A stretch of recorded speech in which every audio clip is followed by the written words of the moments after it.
I don't know about the rest of you, but when I think about the United Kingdom, it's basically impossible for me not to conjure up images of the royal family. More specifically, Her Majesty the Queen, who has not only been the country's monarch for as long as I've been alive, but a lot longer than that. Since ascending to the throne in 1952, this mother of four has talked politics with 15 prime ministers and 13 US presidents, while also figureheading 53 Commonwealth countries and welcoming 8 grandchildren, as well as a dozen great-grandchildren. As someone who likes to keep herself going almost all the time, I can't imagine keeping up with a life as busy as that. Today came the sad news that Queen Elizabeth II has passed away following a bout of poor health. Earlier this week, the Queen was placed under medical supervision at Balmoral Castle in Scotland, following doctors' concerns over her deteriorating condition. Today, England's longest reigning sovereign and the world's oldest monarch would pass away in the late evening, surrounded by her friends and loved ones. So today on this episode of Gone But Not Forgotten, we're set to take a look back at her epic life and celebrate all that she accomplished.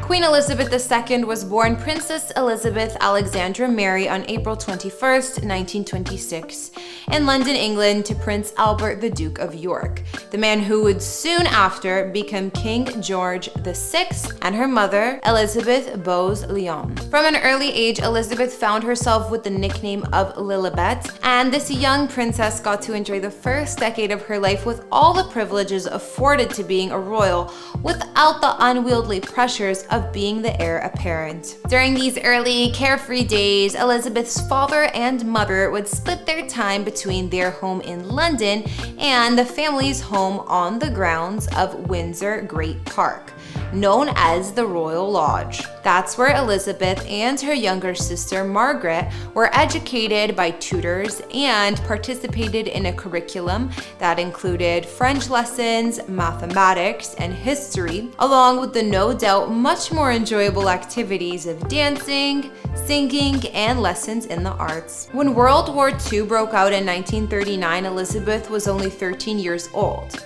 Due to the ongoing bombarding that could break out at any moment, she and her sister stayed out of London and were relocated to Windsor Castle. It was from that very place that Elizabeth would make the first of her famous radio broadcasts in 1940 with a speech that reassured the children of England, who were generally in a state of terror after being evacuated from their homes and families. I feel that I am speaking to friends and companions who have shared with my sister and myself many a happy children's hour. Following her emergence into the public spotlight, Elizabeth would take on more and more public duties. She was appointed the Colonel-in-Chief of the Grenadier Guards by her father, and she'd make her first public appearance inspecting the troops in 1942. Following that, Elizabeth began to accompany her parents on official visits within Britain, and in 1945, she joined the Auxiliary Territorial Service to help in the war effort. There, she worked side by side with other British women, learning how to drive military trucks and becoming an expert mechanic. This volunteer work only lasted a few months, but it provided Elizabeth with a glimpse into the everyday world of us non-royals, something that she was able to experience further when she and Margaret were allowed to mingle anonymously with their fellow countrymen during Victory in Europe Day. It wasn't all that long after the end of World War II that Elizabeth's father, King George VI, would fall ill and pass away in 1952, clearing the way for Elizabeth to ascend the throne herself. On June 2nd, 1953, Elizabeth was crowned Queen Elizabeth II in Westminster Abbey at the age of just 25 years old. Elizabeth had actually assumed the responsibilities of the ruling monarch over a year earlier, when her father passed away on February 6, 1952. But this moment was her real coming out part, so to speak. For the first time in history, the coronation ceremony was broadcast on television, allowing the entire world to watch the spectacle unfold. A few years earlier, Elizabeth had married her distant cousin, Philip Mountbatten, in November of 1947 at London's Westminster Abbey. These two first met back when Elizabeth was only 13, and they were smitten with one another from the start, keeping in touch with correspondence over the years and eventually falling in love. Which isn't to say that they didn't make an unusual pair. I mean, putting aside the distant relation thing, Elizabeth was quiet and reserved, whereas Philip was much more the boisterous type. Elizabeth's father was reportedly hesitant about the marriage because Philip's family, despite descending from royalty, were not particularly well off, financially speaking. But the wedding moved forward anyway, and after getting hitched, Philip would live up to his reputation by occasionally inspiring public relations headaches with his off-the-cuff remarks, as well as rumors of possible infidelities. That being said, Elizabeth and her husband wasted no time in producing an heir. Their son Charles was born in 1948, the year after their wedding, and their daughter Anne arrived in 1950. Elizabeth and Charles would have 2 more children over the years, sons Andrew and Edward in 1960 and 1964 respectively. In 1969, the Queen would officially make Charles her successor by granting him the title of Prince of Wales, and hundreds of millions of people tuned in to the ceremony as it unfolded on our television screens. But all of that isn't to say that Elizabeth's reign wasn't without its moments of danger. For instance, in June of 1981, Elizabeth was riding in a special military parade to celebrate her official birthday when a man in the crowd would point a gun at her. The firearm went off, but fortunately, the weapon had been loaded with blanks. The following year in 1982, the Queen would have an even closer call when an intruder somehow managed to break into Buckingham Palace. He then confronted her in her own bedroom. When the press eventually got wind of the fact that Prince Philip was nowhere to be seen during this entire ordeal, they began speculating more than ever about the state of the royal marriage. As for the man who broke in, well, his name was Michael Fagan, and while he's given various reasons over the succeeding years for why he did what he did, including everything from being in love with the Queen to being high on hallucinogenic mushrooms, he was ultimately arrested and charged with stealing a bottle of Prince Charles wine. He never intended to hurt the Queen, but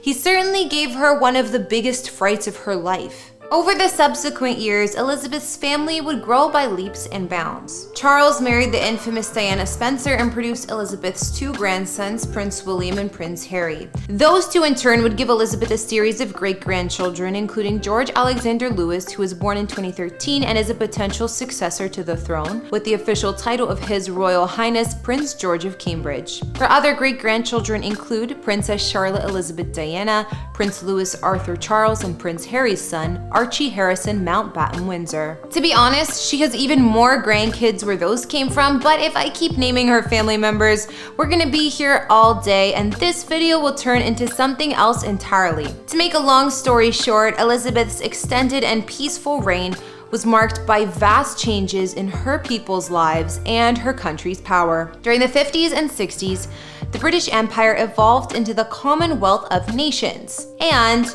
while there was the occasional call for her to step aside to allow for Charles to succeed the throne, Elizabeth remained determined to fulfill her royal obligations, even as she inched her way further and further into her 9th decade on this planet. Eventually, however, time catches up with us all, even Queen Elizabeth II. The Queen's declining health has been an ongoing cause of concern for these past few years. It's forced her to cancel many public appearances and has resulted in her largely retreating to Windsor Castle, her country residence outside of London, especially since the onset of the worldwide pandemic. However, this past summer, the Queen would decamp at Balmoral Castle amid Scotland's craggy hills. In June of this year, she marked 70 years on the throne by appearing on the balcony of Buckingham Palace to watch the ensuing parade and the Royal Air Force flying overhead in her honor. But outside of that one sighting, she skipped the rest of the events and celebrations.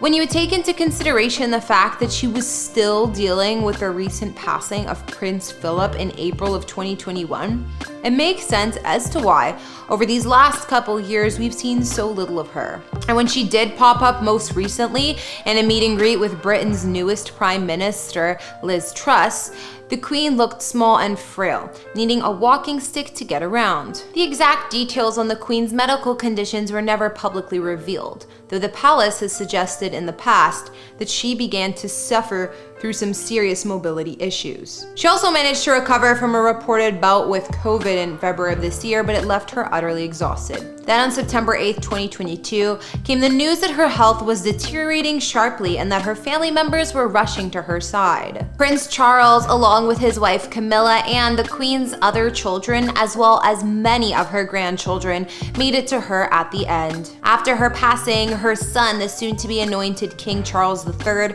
talked about this being a moment of great sadness for he and his family, and that her loss would be felt deeply all around the world. In terms of what comes next, Elizabeth's death will be followed by a 12-day mourning period.